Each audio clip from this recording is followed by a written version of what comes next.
किछु बछर लाहा रेनां कथा इसाई हड़ को मिद मारांग रिवाइवल मीटिंग ताहे कना। सभा रेनां मुख्य विषय ताहे कना जे मानवा जीवन रेनां गनों the value of the human life. जीवन रेनां सिरजन खना एतहब कते जीवन रेनां मेनेत सनाम पुष्टव लेकाते ईश्वरिन गुति को सस्तर खना सेचेत को एमोग कान ताहे कना। सभा रे दुड़ुब कते सनाम कथा ध्यान ते आजमेत ताहे कना मिद जुआन कोड़ा मनेरे तारको कान थाई आरहों आयमा बेसमझ कुकुली। दोपुड़ो मुचेद रे उनी जुआन कोड़ा ईश्वरिक गुति ठेन चलावेना आरे कुली किदिया आमेम लयेदा जीवन रेनां गनों बाडाय पे समझ पे इन बइन बाडाय दाड़ेयाग कना इन्या जीवन रेनां दाम तीना इन इन्या जीवन रेनां दाम बाडाय सनिं कना। पास्टर गमके उनी जुआन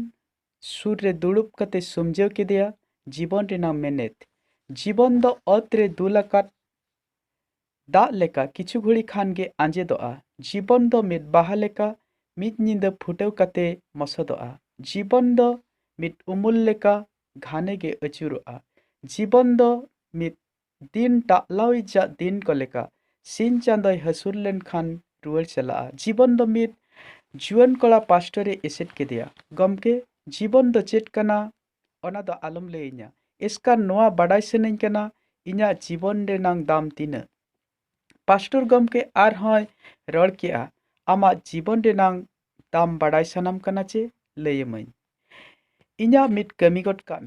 मेन कते झुले खना मिद झाक झाको कान धीरी ओडक केआ आरे मेता दिया नोआ धीरी इदीते बाजार सेनोब में आर कुली अगु कम नोआ धीरी रेनां दाम तीना मेनते गमके इन दो इन्या जीवन रेनां दाम बाडाय सनिं कना जुआन कोड़ाय मेन किया ठीक गया बेटा लयमई मांग इन्या कमी गट का पास्टरे भेजा के दिया। उनी जुआन कोड़ा बाजार ते मोहडाय नाय धीरी साब कते बाजार एहबो दारे बुटरे मिद परव अखरिनी ए नेल के देते धीरी देखावा दिया सुर सेन कते कुली के दिया तीना पुइसा मेमोआ नोआ धीरी बदलते पौर व्यापारी धीरी नेल कते मेन कियाय नोआ धीरे रे इन्या चेत हो कमी बाय हुयु तिnya जुदिम बगिया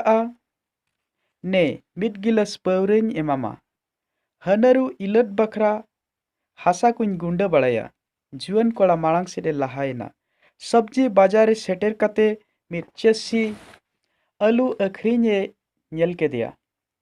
नोआ झाक झाको कान धीरी हाथा में बदलते तीना पैसा मेमोआ मेनते कुली के दिया। सब्जी व्यापारी धीरी नेल कते रोड रुवेड़ा दिया नोआ धीरी दो चेत इन चिकाया जुदिम बगिया मोड़े किलो आलू नेमामा मेंटल धीरी तीन तुलहा को कना नोआ नापाय धीरी तीन तुलहा को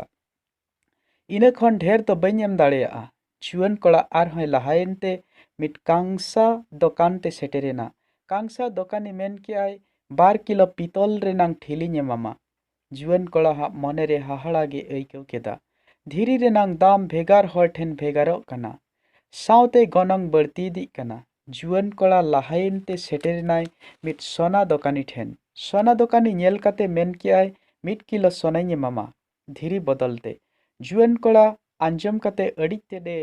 आका बाकायना मिद गिलास पौर खन एहब कते 1 किलो सोना धबी सेटेरेना धीरी रेनां दाम।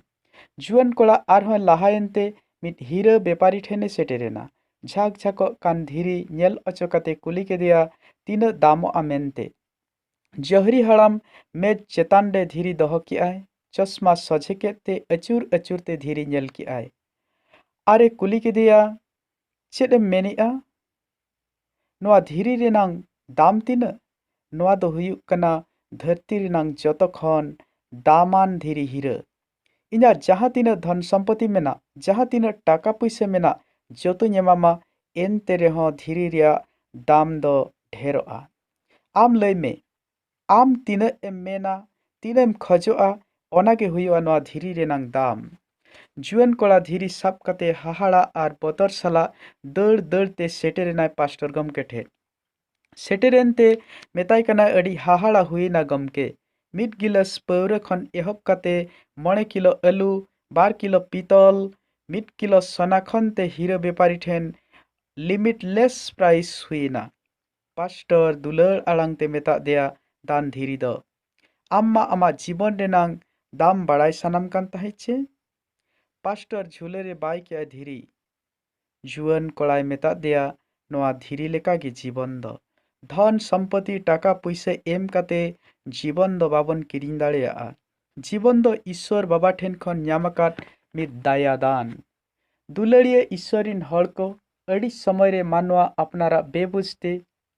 जीवन रेनांग गनंग बांग बाडायते मिद किलो पौर बांग खान 9 किलो आलू आरहों अकय चंग 12 किलो पितल ते जीवन को खेजा बदलेत कना अपनार तेबन उइहर दिसैमा अब ओकारे मेना बना पौर व्यापारी ठेन सब्जी व्यापारी ठेन